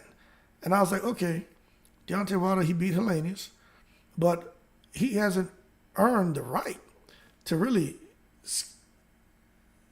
yeah, he is holding back the tournament. Deontay Wilder hasn't earned the right to just leapfrog the mandatory, you know what I'm saying? And go on and fight like Usyk. Like, I couldn't understand how Deontay Wilder was able to just skip the mandatory, Andy Ruiz, and the winner go to fight Fury, and just go fight Usyk or fight AJ. But now when you look and see where we're at now, 6 months later, it goes back to the stuff that we've been talking about, man. The damn secret society. And these guys are having discussions behind the scenes. They throw some stuff out there to us just to keep our brains tied up. But as far as what their true plans are, their true intentions, that shit never comes across to us. And when it does start to come out, they kind of piecemeal it to us. And that's what's been happening here with the heavyweights. So like you're saying right now, man, Luna, Alex, Fury holding back the heavyweight tournament. Hell yeah, he's holding it back. Ball 69 years ago is definitely coming home. I think it could, man. But as far as Fury holding back the heavyweight tournament, it's crazy what Fury's doing. It's crazy, man. Now I'm going to tell you this. I understand Wilder wants the most money he can possibly make. AJ wants the most money he could possibly make. Usyk wants the most money he could possibly make. And so does Tyson Fury. The difference here is, right, Tyson Fury doesn't care about no damn legacy. Tyson Fury only cares about money. You got to look at Tyson Fury. He's had every belt possible. He's had them all. He doesn't care. He's like, shit, they want this undisputed. In Tyson Fury's mind, just like in Ryan Garcia's mind, he doesn't need a trainer. In Tyson Fury's mind, he's already been undisputed. Like, the way he sees it is, I've had all the belts. So that makes me, I can check the box as far as being undisputed at some point in time in my career. That man's crazy. But Deontay Wilder wants to become a 2-time heavyweight champion. Anthony Joshua wants to become a 3-time heavyweight champion and possibly undisputed. And Deontay Wilder would like to become undisputed. Usyk wants an opportunity to become undisputed. Tyson Fury is holding things up. Now they're in Saudi Arabia again where Tyson Fury, remember, when they first went to Saudi Arabia to make that Usyk-Fury fight, Usyk had already went out there and agreed to his deal. Usyk and the Saudis had agreed on Usyk's purse. My understanding is Usyk's purse for that fight with Fury, according, I think it was Frank Warren or Alex Krasiev, or I think that's the manager for Usyk. Usyk was going to make like $60 million, man. He had agreed for that undisputed fight with Tyson Fury in Saudi, right? Usyk was going to make, I think he said $60 million, man. Now, that's a whole lot of money. So Usyk has every right to call him Greedy Belly. That's why he calls him Greedy Belly. Because he said Tyson Fury is greedy as hell. And he's got a big belly. But it's the greed. And Usyk doesn't respect that. But when Tyson Fury went over to Saudi Arabia, y'all remember he was like, if they want me to fight in Saudi, they're going to have to effing give me $500 million. Y'all remember he was saying that, right? You know this fool went to Saudi Arabia really trying to get $500 million? That is what you call madness. Derek Chisora even said it. When it comes to the Saudis and the Prince for Skills Challenge Promotion, right? SCP. It's the name of the promotion company, right? They have all the money in the world, but they're not just going to give anybody money just because they have it. You know, so if Tyson Fury would have went over there and probably, I don't know what happened when they went back and forth. He put a sour taste in their mouth. But maybe he would have went over there and was looking for maybe 80 or maybe 60. 60 million is a lot of money. I think the fight would have happened. But long story short, here we are again. You got a huge tournament that the Prince is 100% behind. He wants to make it happen. He's given Amir Abdallah, who's the president of Skills Challenge Promotions, he's given him the marching orders. Whatever it takes, I want Usyk, I want Wilder, I want Fury, and I want Anthony Joshua. And I want all four of those heavyweights to fight here in Saudi Arabia in our new stadium. And all four of one night of boxing. 2 will be the co-main, and then, Usyk and Fury will be the main. That is crazy. So now, Wilder and his team are negotiating with the Saudis. Matter of fact, Eddie Hearn's over there right now. Right now, like today, he's over there trying to work out the deals and stuff. And Usyk and his team, easy to negotiate, working out the deal. Tyson Fury, being complicated. Tyson Fury again, being complicated. So what they're saying now is they're all watching Tyson Fury and just in dismay and in disgust. Because Tyson Fury's like, shit, yeah, no problem. I'll come back out to Saudi. I have no problem fighting. But Tyson Fury has said, I know my worth, and I want them to pay me. And if this falls apart, let me tell y'all, it's going to be because Tyson Fury is being greedy. And I'll be honest with you, too. I think Tyson Fury needs to stop playing around with this whole damn Saudi Arabia and, But you know why Tyson Fury is doing that, don't you? I'm going to tell y'all why. And this is my opinion. But Tyson Fury had a connection with the damn Kinahan cartel. Tyson Fury and Kinahan had that good relationship. Amir Abdallah and Kinahan were really close friends. You know what I mean? Amir Abdallah did an interview talking about Kinahan, praising Kinahan, basically displaying his loyalty to Kinahan. Now, Kinahan's the one that got all this boxing stuff going over there in Saudi. Kinahan kind of falling off the scenes. We know why. But all of a sudden, boxing, it just continued to percolate and bubble up and take off and grow and ascend. How's that able to happen? So I think the reason why Tyson Fury is acting a fool is because he's comfortable with the people who are behind the money. And I just think that maybe, I don't know this, we're just having a conversation, right? I just think he's comfortable with the people who have the money. And as a result, he's going to push. And I think somebody who's going to be the voice of reason, is going to probably come and just kind of tap him and say, look, enough is enough, man. You know, this can only go so far with your buffoonery. So let's be more realistic. Now, I've heard, again, take it with a grain of salt. My understanding is it's supposed to be like the paydays that could be up to $100 million for like Wilder and AJ each. $100 million each. That's why it was rumored that, it ain't even a rumor. That's what, this is what, how was it, Frank Warren, Eddie Hearn? But anyway, I can't remember who said it, but it was said. That's why they didn't want those guys fighting at all this year. They didn't want anyone to risk taking a loss. They didn't want anyone to risk getting injured. They wanted them to stay healthy, train, get in shape, and they just fight at the end of the year. And the Prince has already taken into consideration the fact that they're going to be inactive. They're not going to have a fight. But he's going to make sure to handsomely compensate them financially. And that's why the rumor was, and I think it's rooted in substance now, $100 million paydays for Wilder and AJ. And then somebody was saying it's supposed to be a little bit more for Usyk and Fury, because that's for the undisputed distinction. And then whoever wins out of those fights, they go on to fight each other. And it's supposed to be another like couple $100 million for each fighter. So bottom line, the way the numbers worked out came out to like $1 billion. Now, take that with a grain of salt. But one thing we know is they're gonna make more money, right, than that's ever been seen or put up for any match in the history of boxing. And that is why Tyson Fury needs to stop with his shenanigans and let everybody get paid. You know what I mean? Everybody can go out here and eat. Everyone can go out here and make, unimaginable money. Talking about changing the lives of the generations after you. And this could be the one fight where you may see these guys go out there and fight this tournament and just stop boxing. If you go out there and fight and make $100 million, what are you doing continuing to fight? Shit. I know if Deontay Wilder goes out there and he can make $100 million, Deontay Wilder's done with boxing. He's not going to keep fighting. I'm going to tell you that because Deontay Wilder had a plan for I think he had five or six fights left, right? That's what he said. He wanted to fight 5 or 6 more fights.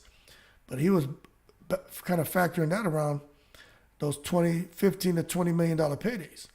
So he was looking to probably snatch up another $100 million across 5 fights. He'd go out here and for one fight make what he would have made across 5, messing around with PBC and pay-per-views and live gates and praying to the pay-per-view gods that, he can sell $1 million in pay-per-view buys. He can go out here and get that money with no problem. He doesn't have to worry about pay-per-view revenues. He doesn't have to worry about no minimum guarantee. He's going out there flat rate. And that's the other advantage. And that's the other thing that Tyson Fury needs to really sit back and understand. They're giving these guys flat rates. So there's no going through a promoter. There's no going through a manager. They're going directly to the athletes, and they're giving them flat rates. Here it is. We negotiate. Okay, this is what you negotiated. This is what you're going to get. If it's $60 million, it's a flat rate. And they cut you a check. It gets wired into your account. Now that, to me, is crazy.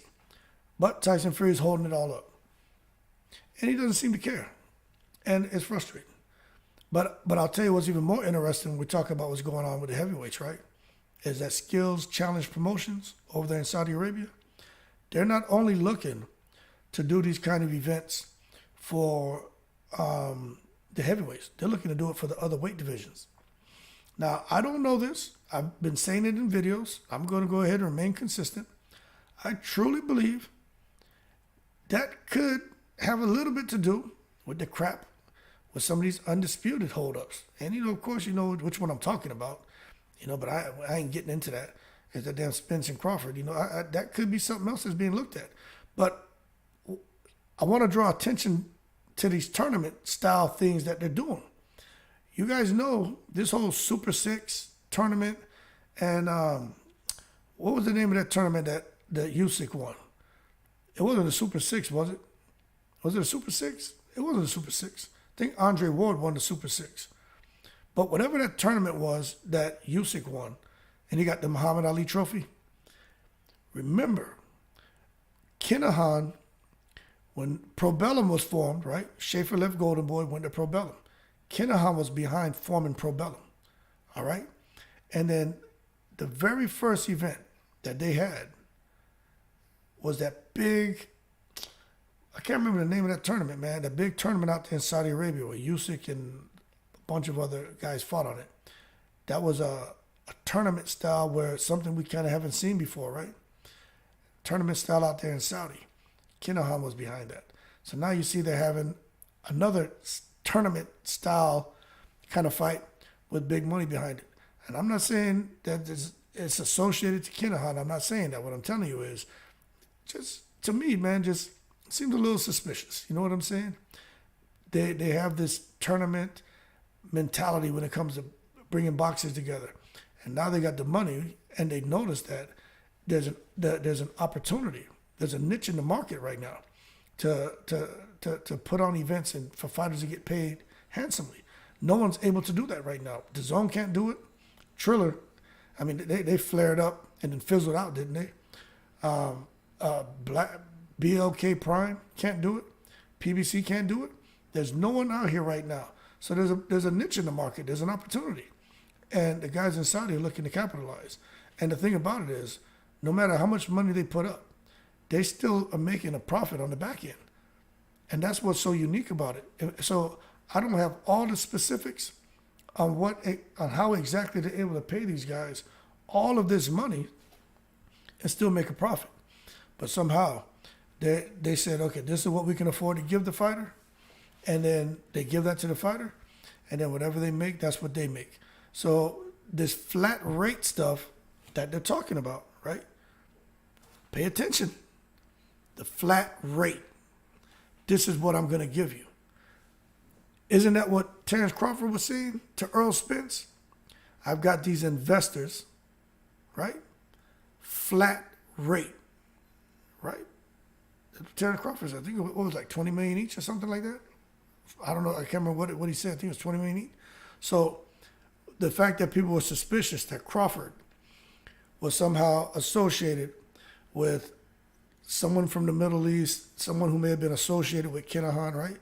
The fact that people were suspicious of that, I'm going to tell you, I don't know that for a fact, but just looking at the terminology being used and the way they're doing business, flat rate, no manager involved, no promoter involved, right? Crawford coming out here saying, I got these guys, just me and you, Earl Spence, no promoter involved, no manager involved, flat rate. That tells me that Crawford was, I believe, right, had that connection and was using it. And I think that's what he should have done, at least have a conversation. Now, Heyman and his team, of course, they didn't want them to do that. But the reason why I'm talking about it is because if Crawford and Spence had another conversation, like they said a couple months ago, where they were able to agree on the purse split, how? Y'all understand? How were they able to agree, right? If they got over that impediment, stumbling block, obstacle, right? How?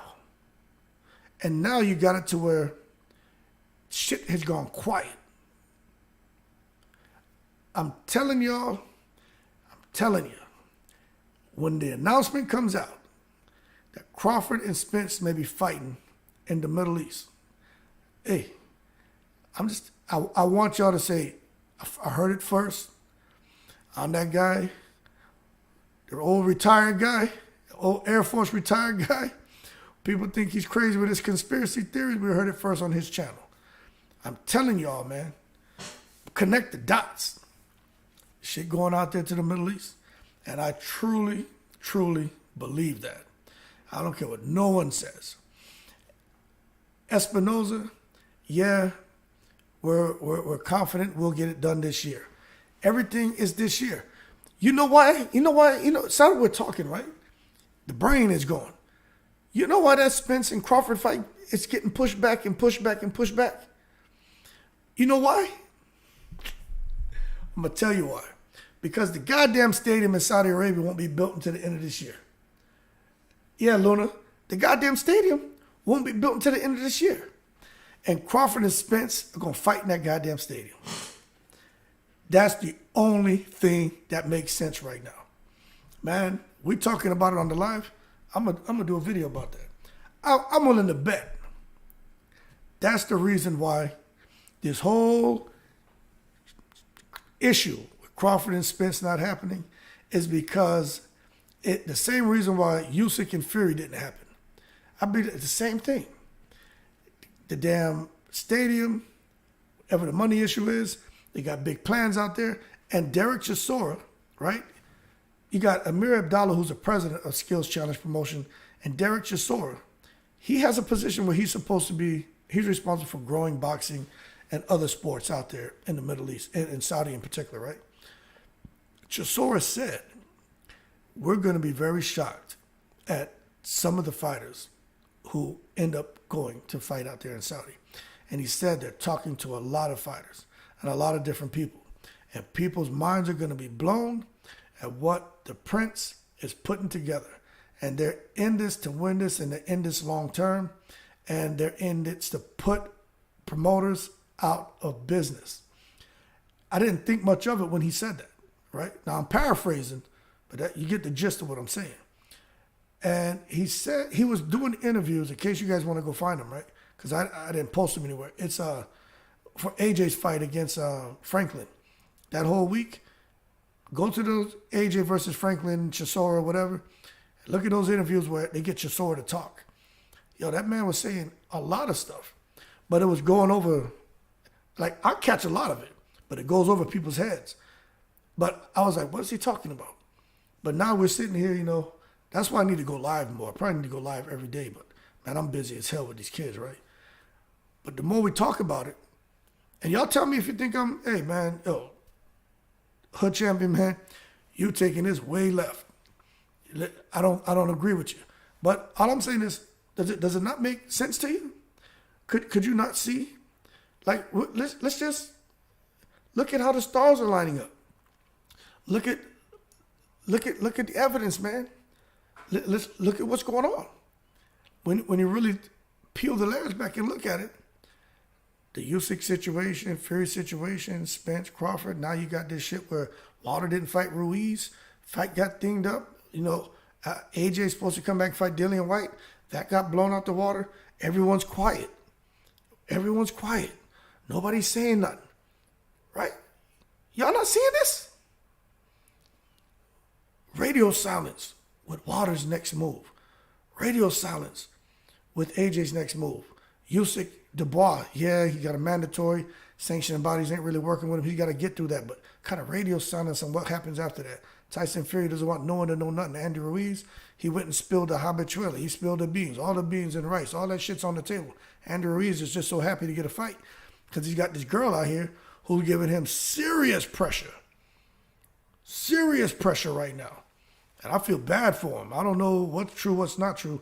I just feel bad for any dude end up with these kind of allegations and how, you know, I think it's all guys on here, you know, but, you know, not all guys are good guys, but we know how some of that shit can be with females, man, and I just feel bad he's in there. But I know Andrew Ruiz is so glad to be getting an opportunity to make a few million because he bought a lot of depreciating assets, and I'm not a guy to jump in nobody's pocket.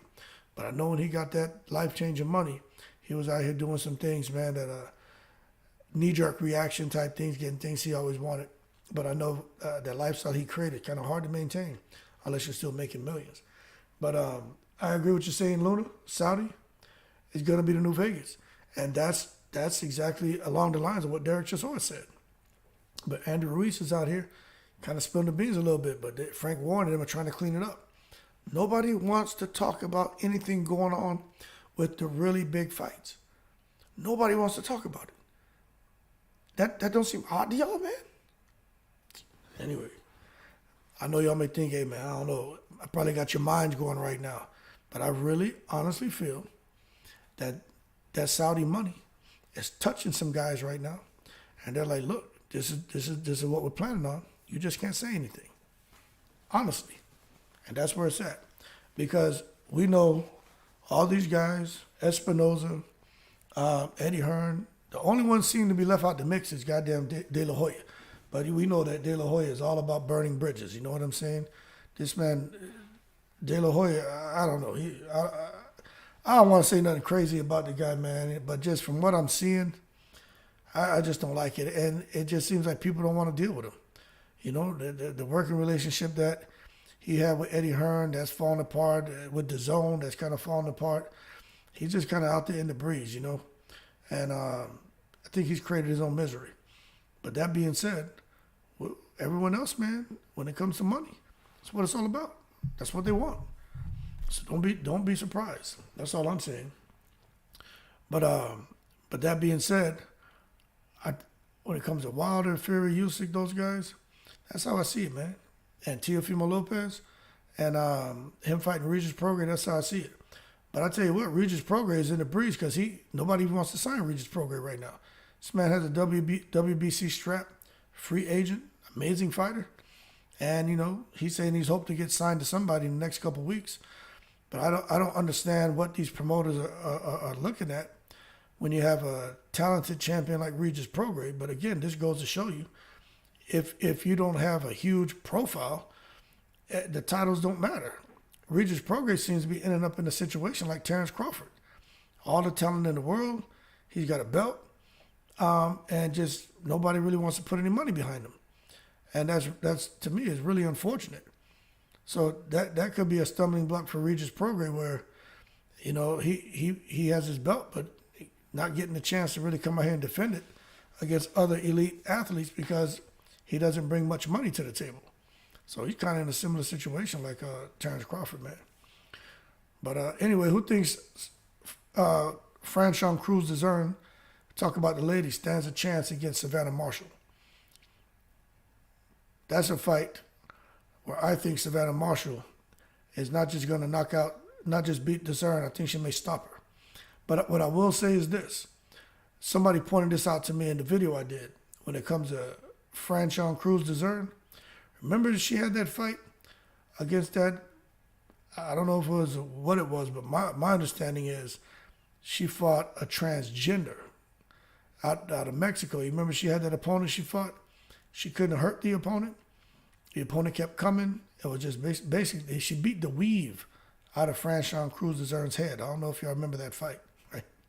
She beat the weave out of her head. But anyway, that opponent ended up testing positive for a banned substance. And we haven't seen that opponent back in the ring. But my understanding was, right, that opponent, not only were they on PEDs, may have been a transgender.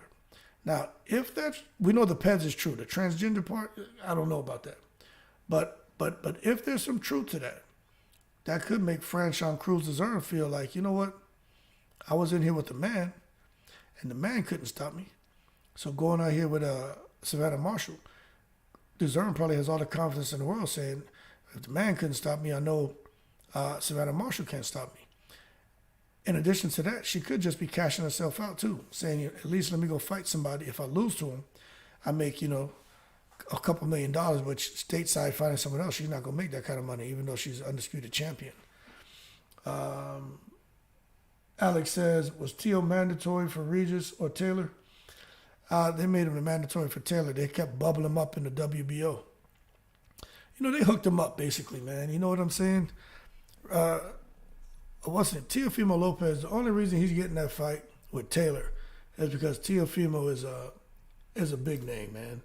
That's the only reason. Teofimo Lopez didn't earn that. You know, and that's why so many people right now, when it comes to his peers, they don't want to hear anything this guy has to say. You know what I mean? He's getting hooked up, and he's still out here complaining, and they're frustrated with him. You know, they're really frustrated with Teofimo. But no, he didn't earn it. They put him up there, and he got hooked up, man. You know, and it is what it is. But let me pull this up. I know we look at it, but I like looking at this when I talk with you all, so we can. It helps to kind of jog the memory and put some things on our minds. Let me see if I can pull this up. And let me see right now. Let me see if I got it up here. Okay, that's this one. Let me do this. Window capture.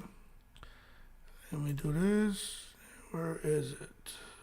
Right here. Boom. Okay, now we in there, right? So this right here is Josh Taylor is the big man. And you know what's funny? Josh Taylor's down here fighting number 10 ranked in the ring, Teofimo Lopez, right? But when you come down here to the WBO, you see the first column, that maroon column, WBO, he got Josh Taylor. Teofimo has that M next to his name. Teofimo Lopez, you see that M? That M's for mandatory. So Teofimo Lopez is the mandatory to Josh Taylor. But he didn't, in my opinion, he didn't really earn the right to get here, but it is what it is. He beat over the WBC column, the number 1 ranked Sandor Martin. He beat him, controversial, but they were trying to put him in position for the Josh Taylor fight because you're talking about top-ranked fighters. And Bob Arum, he's been around the sport for a long time. He has a connection, so he was able to get Teofimo in this position. Now, the thing about it, right, this is what's going to be interesting. Now, check this out. If Teofimo Lopez somehow beats Josh Taylor, 19-0, right, Teofimo becomes a WBO champion. Now, over here at the WBA, we know Puello doesn't have that title anymore. They stripped him. So you got Rolly Romero, who's number 6, fighting Barrasso, who's number 1 in the WBA column, right? Rolly Romero he's going to beat Barrasso. So you're going to have Rolly Romero as a WBA champion. Then you're going to have Teofimo Lopez as a WBO. Now, what's so interesting about this, right, is this is kind of the season of the undisputed. So when you think about who's going to fight, Prograis did not want to, who's the WBC champion, did not want to fight Matias, who's the IBF champion. He's like, there's no money in that. Wait till where there's some money in that. So some people are saying Regis Prograis put duck sauce on the fried rice. Now, I'm going to tell you this. I understand Prograis out here trying to get paid, but I would have liked to see Regis Prograis unify. He was chasing Josh Taylor because at the end of the day, it's just like with Earl Spence fighting Sean Porter over Terrence Crawford. Sean Porter was the easier fight to Earl Spence. He said it in an interview, right? Why go the hard way? I'd go the easy way to pick up another strap. So Regis Prograis is looking at this the same way. Shit, why sit here and fight Matias in a hard fight? Well, I'm not really going to make much money. Let me come out here and keep going after Josh Taylor, and let's see what happens with Lopez. And if Lopez beats him, Regis Prograis is going to be chasing after him. And I'm going to tell you right now, if Rolly Romero beats Barroso for that WBA strap, Regis Prograis is going to be going after Rolly Romero. He's not going to be worried about the money. He's going to be looking at unifying. But he don't want to look at unifying with Subriel Matias. You know what I'm saying? But Teofimo Lopez is a bigger name than Subriel Matias. Rolly Romero is a bigger name than Subriel Matias. So from a business standpoint, I understand what Regis is saying. But at the same time, if you out here for legacy and you win all the straps like Earl Spence did, then you have all the leverage in the world. And when you go into these negotiations and you have 3 straps or 2 straps and somebody has 1, you get the lion's share of the fight of the purse anyway. So what are we doing here? You know what I'm saying?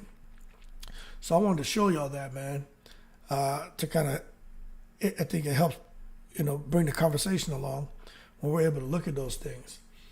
So yeah, Teo, he wasn't a mandatory for Regis, but he had fought his way to being a mandatory for what's his name,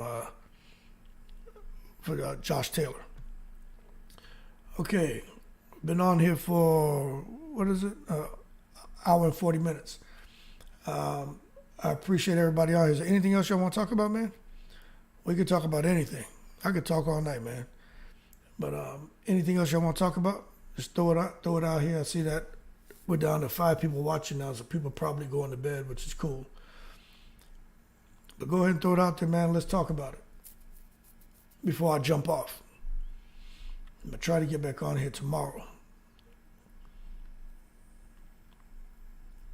Luna, you got anything? Ball, 69 years old. Ellis, anybody got anything y'all want to talk about, man? Just throw it out there at me. I appreciate it. Elder, I don't know if you're still out there. But anybody who's still out there, Kevin Knight, Latham, Anything y'all want to talk about, just throw it out there, man. We can talk about it. If not, I'm gonna give it about 2 minutes, and then I'm gonna jump off. Really, really good chat, man. I appreciate it. Luna says, was Teofimo a good fighter or just overhyped? Teo was a good fighter, man. He really was. You know, I'm gonna be honest with you. Teofimo Lopez really was a good fighter, man. He was that one loss. You know, I think we can. Just to be fair to Teo, he shouldn't have lost to Kambosos, man. He shouldn't have lost to Kambosos. I honestly feel the fact that fight between Teofimo Lopez and Kambosos, the fact that fight was rescheduled 7 times, and Teofimo had to keep himself around that moment in time weight of 135 to 138 for several months after, 7 months beyond the date where he was supposed to actually have the weigh-in and be at 135. And remember, it's a struggle for him to get to 135. That's like Devin Haney getting down to 135 and think he has a fight coming up in a week or so and find out the fight date got pushed back. And then saying, okay, let me just train and watch while I eat to not let my weight fluctuate. Then find out the fight date gets pushed back again and pushed back again and again and again and again. 7 times is a lot. So he ended up really like depriving himself of the proper nourishment and everything for a lot longer than what he should have. And as a result, when he got in there with Kambosos, there were some things that weren't clicking for him. But it is what it is. You know what I'm saying? So, but he's a good fighter, but I think Gamache had a lot to do with those 2 fights that really put him on the map, the Comey fight and Lomachenko fight. And he doesn't have Gamache anymore. And that's why I think he's supposed to be more healthy now, but he's looking worse. So you can say because he's at 140, but I personally think it's the trainer. He doesn't have what he needs in his corner. He says, I thought he lost to Sonder, especially after that second knockdown. Yeah, me too. I thought he lost to him as well. You know, it was kind of competitive, but he wasn't throwing enough shots, man. Getting knocked down in the ring, it's crazy. But I agree. And a lot of people felt that way. But, you know, we know how it is, man, when you're dealing with these guys who have a fighter and they want to make sure their fighter wins. And I don't trust much of anything anymore ever since that damn referee came out like 15, 16 years later and said when Manny Pacquiao was fighting in the Philippines that they came to him and told him, we need Manny Pacquiao to win. And he was, you know, basically like, shit, if I didn't do it, they'd probably kill me. So the fight happens. Manny Pacquiao gets knocked down. The referee gave him like an 18 count. And then Manny Pacquiao got hurt again. And the referee was basically, you know, giving him time to recover. Then as soon as Pacquiao touched the other guy and didn't really hurt him, you know what I'm saying? The referee waved the fight off. So the referee came out and said that fight was fixed. The referee came out and said that. So once he said it, I said, you know what? When it comes to these fights that we're watching, like a Teofimo Lopez, Sandor Martin, who knows what's going on behind the scenes? You know, when you look at all these, I've talked about this so much on other videos when I first started this channel that I probably need to take and draw attention to those videos because they didn't get a lot of views because I was first starting the channel. But referees, judges, key decision makers from these promotional outfits, sanctioning bodies, and some of the guys from networks, right? They have conferences, man. And when they have these conferences, that's where you see palms getting greased. Guys going to the restroom, sitting, standing next to each other, and they got the little divider there, and they're both taking a leak, and some talk this, or need this and that. And that's how the deals are getting made. And, you know, money is being exchanged, etc. Now, for those of you who are saying, well, hey, man, how do you know that? Because Teddy Atlas talked about it. And we know Teddy Atlas can't stand the corruption in boxing. And Teddy Atlas still thinks he's Al Capone. He thinks he's some kind of gangster. But Teddy Atlas was talking about it. And to me, and I agree, and he was saying it's a huge conflict of interest to have a promoter, right? To have a promoter there at this event, to have the sanctioning body at the event, to have the judges there at the event, and have referees at the event. Can you imagine? You look at Kenny Bayless. Everybody wonders about Kenny Bayless and Floyd Mayweather, how Kenny Bayless let Floyd do what the hell he wanted. Y'all don't think there's something a little bit more there to Kenny Bayless? You know what I'm saying? And that referee who ref the Tyson Fury Deontay Wilder fight, you don't think there's something a little more there? What about Richard Steele and how he waved off the Meldrick Taylor Chavez fight?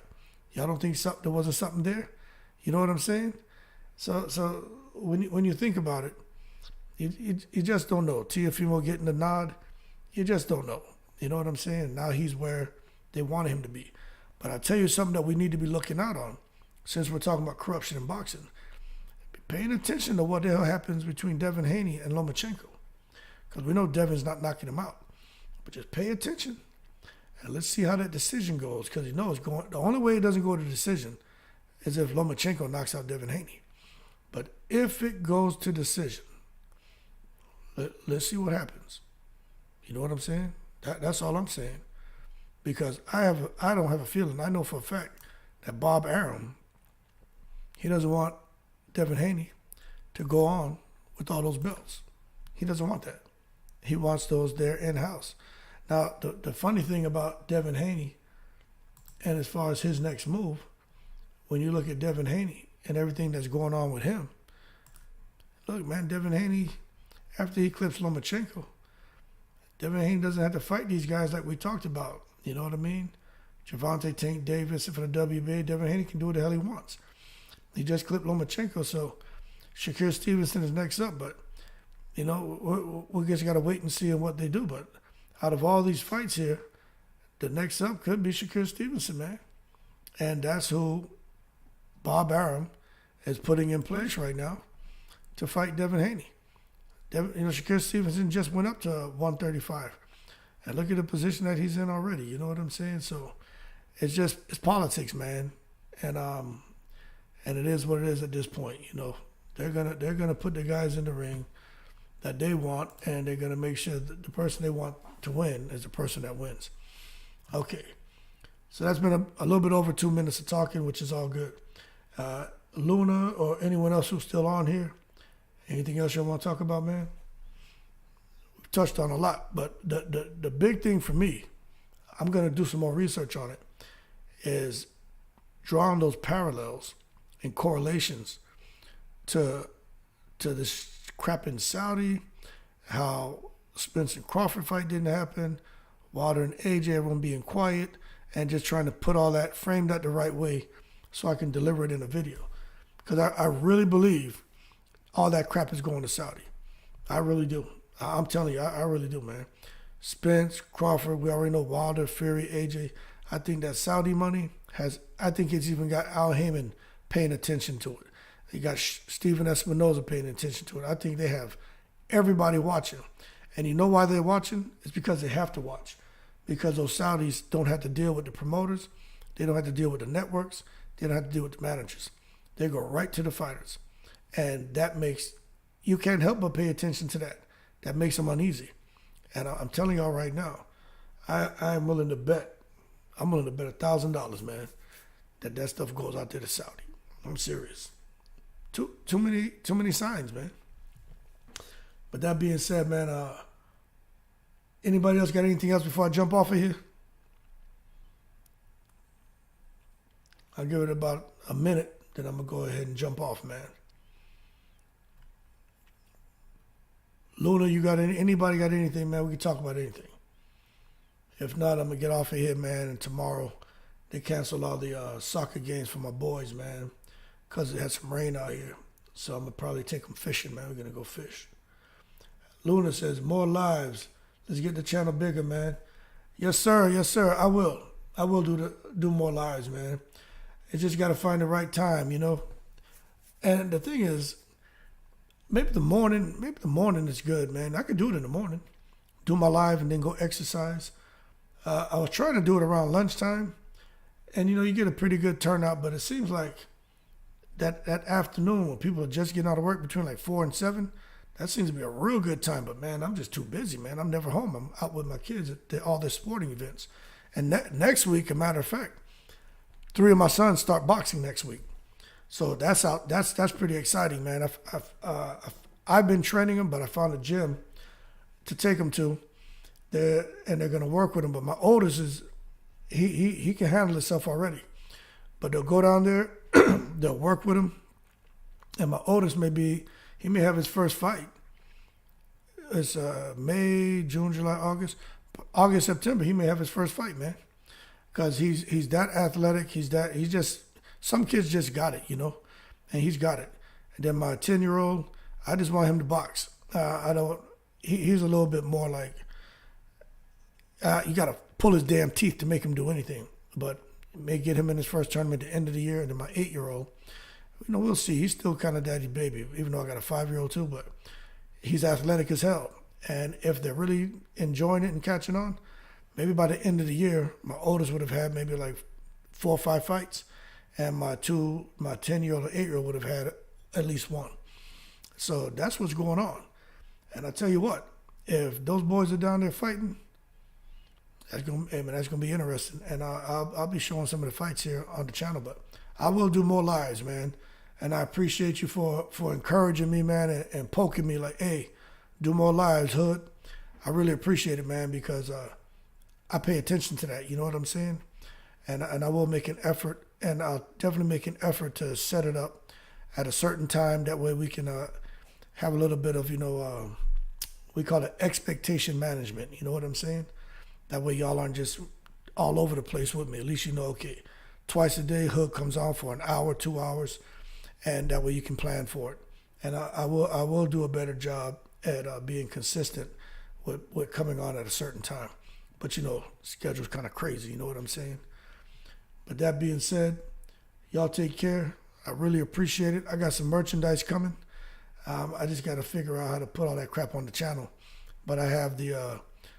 Find a way to win or find a way to lose, bucket hats and t-shirts, and the hold your horses, don't take it to the stupid t-shirts coming. Since people are asking for that, man. And I'll be selling them on here as well, man. So, hey, trying, man. And we'll see how far we can go with it. That being said, man, y'all keep cool. I appreciate the support as always. Y'all eat something good, man. Stay healthy. And I'm in the